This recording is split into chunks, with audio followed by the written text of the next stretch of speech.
And again, I'd like to apologize for the late start this morning. We had some audio difficulties on my end, which I think we have resolved now.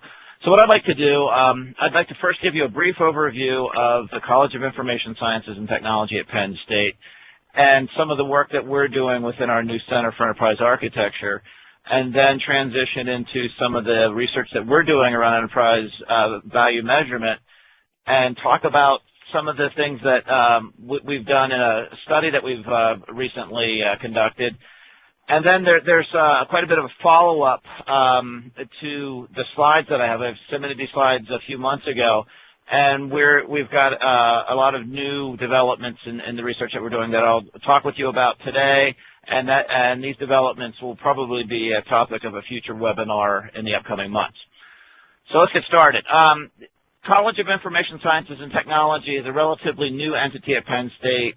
It was started in 1999 by the state of Pennsylvania in conjunction with a corporate advisory group to form what we feel is a modern IT professional, somebody with a good foundation in business, good foundation in a variety of areas of enterprise technology. We have a lot of real-world corporate experiences ingrained in our curriculum. We have a very eclectic mix of faculty as well. We're not part of a traditional academic silo. So we're not part of the College of Business, part of computer science, engineering, et cetera, like you see at many institutions. We're a standalone college, but within our college we have computer scientists, we have folks from business schools, we have sociologists, we have psychologists, we have attorneys in our faculty. So we have a very eclectic mix of people that allow us to think about interdisciplinary programs that more traditionally siloed academic institutions would have a much more difficult time pulling off. Most of the silos in academia don't necessarily work and play well together. We have about 2,000 undergraduates at University Park, and we boast a 95% job placement rate with our graduates. As I said, we have an eclectic mix of faculty. Most of our faculty research around different areas around informatics, from business informatics, medical informatics, legal, environmental, and the list goes on and on. So we have a very eclectic mix of people doing very interesting interdisciplinary research. So we'll move on. I'll hit some of these introductory slides relatively fast.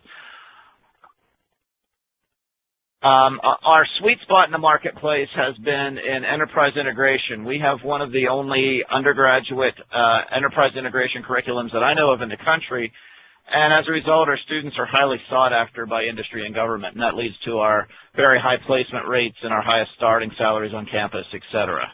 And it also gives us many of the underpinnings, I feel, and many of the foundational elements needed to do enterprise architecture. And I'll talk more about what we're doing in the EA area in a moment.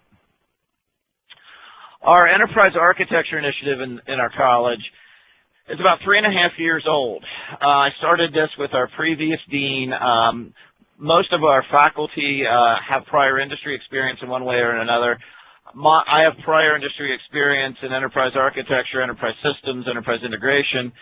And for the last several years, I've been hearing more and more of a call for more formalized education at all levels and more formalized research with academia in enterprise architecture. So I took the business case, if you will, to my dean at the time, almost 4 years ago, and suggested the creation of a Tier 1 corporate and government advisory board for enterprise architecture, to see if my big ideas would resonate with a broad cross-section of organizations, and I'll talk about what the big ideas were here in a moment, and also to get the validation we needed to push these programs forward. For the corporate folks, we required a $15,000 one-time donation to be part of this group, essentially just to sit at the table. And if we could do that in the middle of the Great Recession, when most folks couldn't travel down the hall without 3 levels of approval, if we could raise money during that time, then I felt we were fairly well validated. And we ended up raising over $500,000, and we now have over 70 organizations from over 7 countries and counting. Almost every week I get a new inquiry from somewhere in the world about the center or some of our programs. So what were the big ideas? We have 4 primary areas that we focus on, initially with our Enterprise Architecture Initiative, which now has been recognized as a formal research center within the university, which is a very big accomplishment for us. We're creating an undergraduate focus area in enterprise architecture. So we've segmented this large group into 4 working groups around these 4 areas. One, undergraduate education. The undergraduate group has been helping us define what competencies we should be building in an undergraduate focus area in enterprise architecture. Second, we've had a master's committee working with us within our advisory group to have a similar mission to help set the competencies that we should be building in our new online professional master's degree program in enterprise architecture. This program was just officially approved by the Board of Trustees about 2 weeks ago. We've been offering classes now for about a year in anticipation of approval, and now we're officially approved, and the interest in this program has just been phenomenal. I get a half a dozen inquiries about the master's program from all over the globe every week with no marketing. We haven't been allowed to market until the program's approved. So just from the speaking I do and some of the articles that have been written about us by Gartner and others, we have over 100 people enrolled in the program already with absolutely no marketing, so it's pretty incredible. We're also developing a portfolio of non-degree bearing professional education courses, starting with an introduction to enterprise architecture, self-paced online certificate program, which we've been offering now for about a year. That's at the lower end of the spectrum. At the upper end, we have a senior level executive education program that we do in conjunction with Gartner, and we're in the process of filling in everything in between as we progress our educational offerings into the future. We're also, as I mentioned, we've also launched a new research center in enterprise architecture. It's about a year old now, and we have several research streams, which I'll talk about here in a moment, that we're exploring with the research members of our center. So I've hit the 4 main areas already. I don't think there's too much more to say here. Since we started late, I'm going to go over some of these introductory slides rather fast to be respectful of your time. So if you have any questions about any of these 4 areas or how to get involved in the center or what have you, please reach out to me and I'd be happy to talk with you. So some of the goals for this coming year.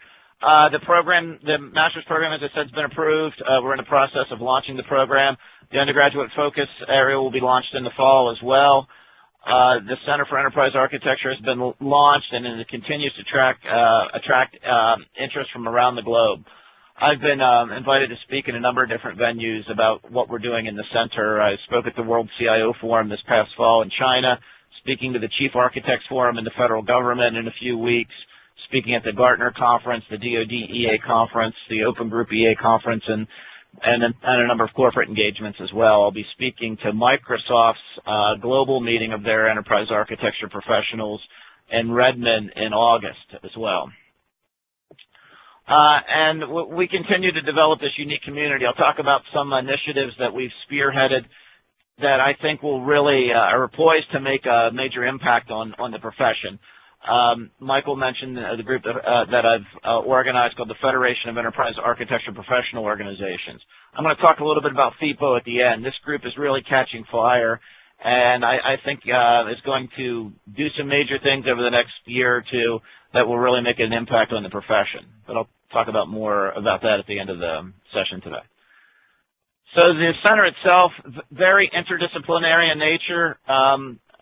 We pull up the next slide.